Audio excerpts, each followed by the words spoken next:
For the last 50 or so years, the Omega Speedmaster Professional Moonwatch has used basically the same movement. First the caliber 861 and then the caliber 1861, which is essentially a rhodium-plated version of the 861.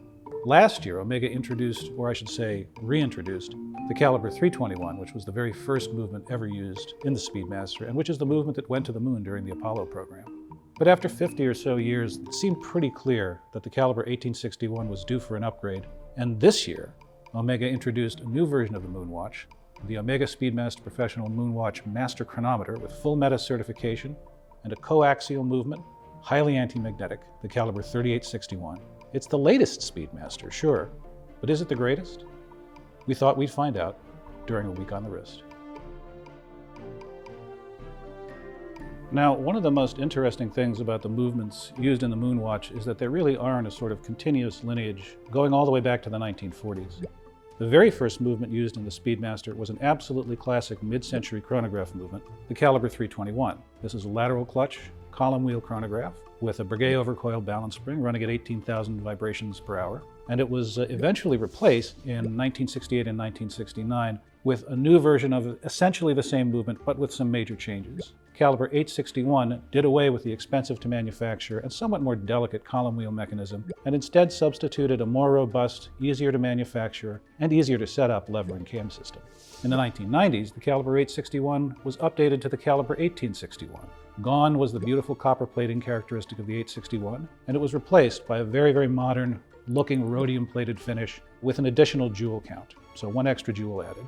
That movement still goes all the way back to the 1940s, but at the same time seemed important to Omega to continue to produce a Moonwatch that had more modern technology in it and that represented state-of-the-art manufacturing. For that reason, Omega chose to switch out the 1861 this year for the caliber 3861.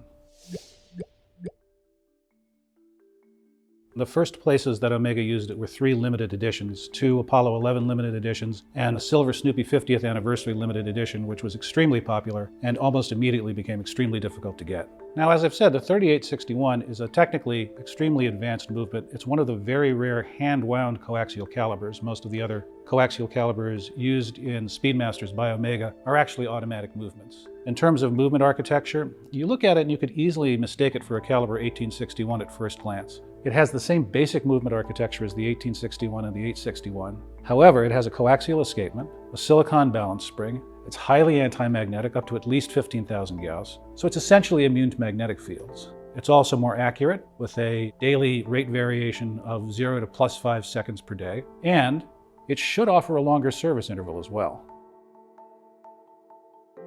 Now, one very interesting fact about the new Moonwatch and about the 3861 is that in addition to the METIS tests, in addition to the chronometric tests, and in addition to all of the tests that a master chronometer rated watch has to undergo in order to get a master chronometer rating, the new Moonwatch was also subjected, under observation by METIS, to the same battery of tests that were originally applied to the Speedmaster Moonwatch back in the 1960s when it was qualified for manned spaceflight by NASA.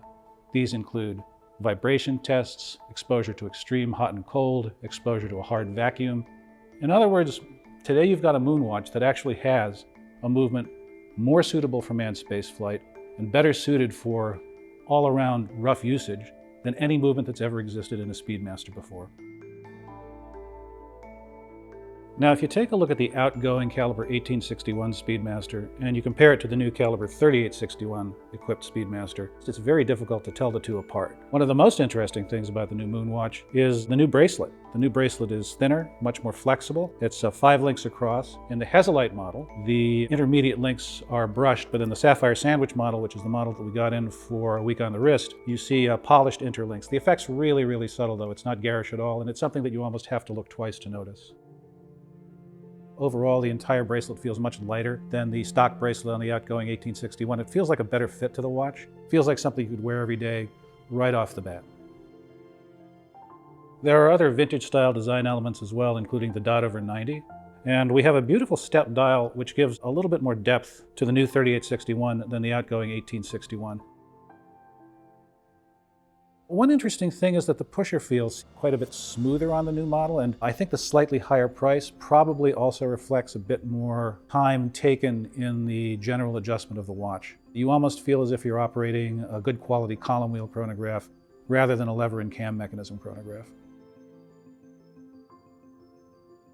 The new 3861 actually doesn't feel disconnected in any way from the history of the Moonwatch.